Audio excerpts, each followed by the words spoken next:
এদেশের রাজনীতিতে জামায়াত ইসলামী মোনাফেক হিসেবে চিহ্নিত। একথা তাদের এক সময়কার জোটসঙ্গীরাও বলে থাকে। জামায়াত অতিপেয় ক্ষমতা লিপ্সার কারণে একাধিকবার রাজনীতি থেকে ছিটকে পড়েছে। এবারও যে ছিটকে পড়ার আগে ছোটখাটো একটা গৃহযুদ্ধ বাঁধিয়ে বসবে না, তার কি কোনো নিশ্চয়তা আছে?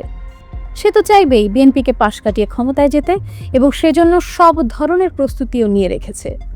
ভোট কেন্দ্র দখল করার পরিকল্পনা, প্রশাসনের স্তরে স্তরে নিজেদের লোকজন বসিয়ে রাখা, যুক্তরাষ্ট্র, পাকিস্তান, তুরস্ক, চীন এদের সাথে বোঝাপড়া, এত সব আয়োজন নিশ্চয়ই বিনোদনের জন্য করেনি।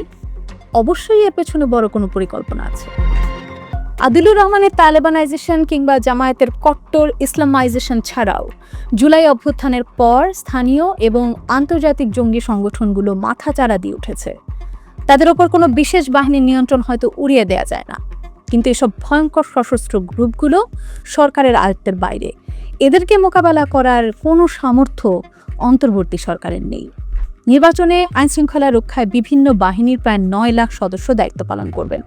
এর মধ্যে পুলিশের সংখ্যা প্রায় 1.5 লাখ এবং আনসার সদস্যের সংখ্যা প্রায় 5 লাখেরও বেশি। অর্থাৎ পুলিশ আর আনসার মিলিয়ে এই সংখ্যা 7 লাখেরও বেশি।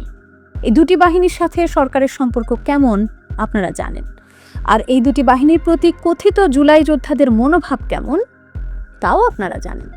শুধু আনসার পুলিশের কথা বলছি কেন?